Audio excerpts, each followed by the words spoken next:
Hello and welcome to Narrow Gauge in the Garden. If you're looking for realism from your railway, there's no doubt that building it on the ground is the easiest way. But what happens if you're forced to put your line up on posts? Can you still get that same level of realism? I went to visit Neil Ramsey, who had just that problem and came up with a great solution.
Well, Neil, nice to see such a fantastic line, and you've even provided the weather for us this morning. It's what the Irish call, I believe, a soft day, but hopefully we'll get some nice steam effects out of it. I think so, yeah. So, how long's the line been here? I moved here 8 years ago, and it was one of the first jobs I did in the house. Don't worry about the rest of the decorating. I came out here and built this railway. Right. I was a bit disappointed because the garden, as you can probably see, is on about 1 1/8 slope. So having had a flat garden railway before, I was a bit disappointed that I had to build some kind of civil engineering to get a railway here at all. And that must actually have been a fair old work to get it going in the first place. I had a neighbour that helped me build it, and we built it out of 6-inch concrete blocks on 6-inch concrete foundation, so it's not going anywhere. But, the big problem was trying to blend it in with the background, the countryside really. Because the raised up railways are notorious, aren't they, for sort of not exactly blending in, as you say, but you've done a great job here of bringing the ground up to the railway effectively. Now, I use this Lonicera stuff, which grows like mad. I mean, really like mad. I mean, it can grow 6 inches in 2 weeks. So yeah, I've got a pair of trimmers next to the railway. When I'm running, I sometimes get out here and give it a quick clip.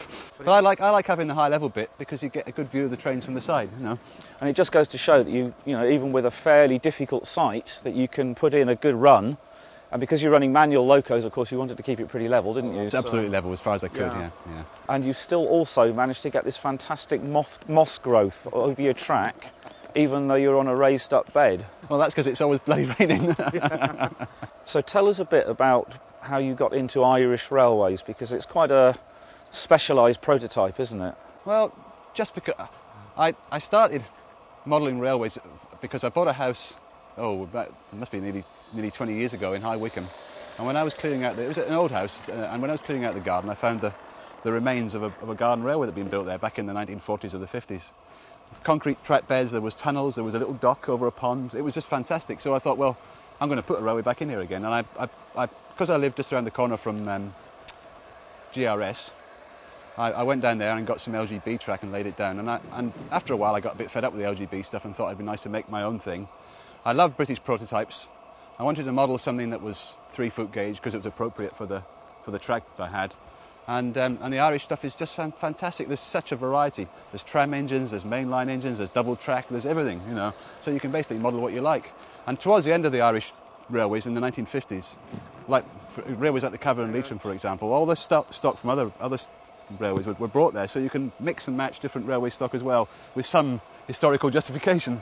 And what you have done, if I must say, is really capture the atmosphere of an Irish prototype.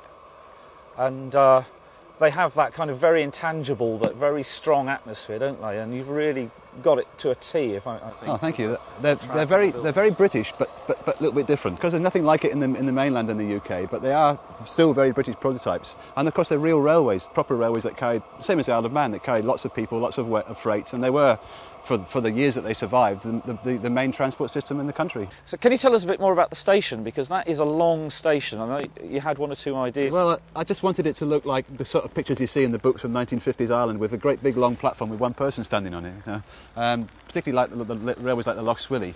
I mean, hardly anyone used them, and yet they travelled for 100 miles across the countryside, and they had great big long platforms, like standard gauge basically. The buildings themselves are all copies of photographs of real Irish buildings. So the main station is from the Cork, Blacklock and Passage Railway. The signal box is from the Lough Swilly, and the goods shed is from the Scow and Skibbereen, as is the water tank. The buildings are made out of wood, and I've clad them with that imitation plastic corrugated iron.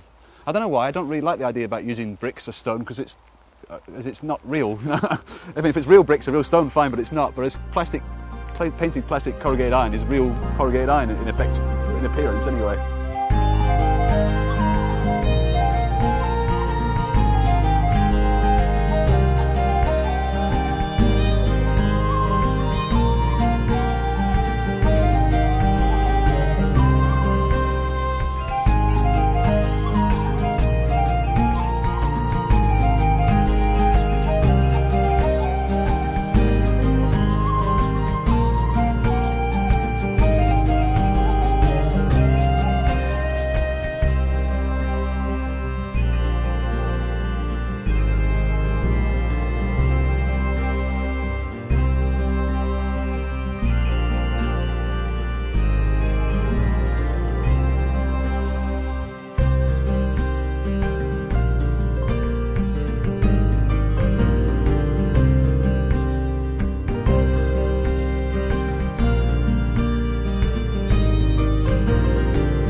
You know, those old Irish narrow gauge lines are long gone, but I think in that film we really got the atmosphere back. Now, whatever space you have at your disposal, it's important to come up with an interesting track plan. And in the next programme, I go to see Andrew Crookall, who's got a fascinating use of the space at his disposal. See you then.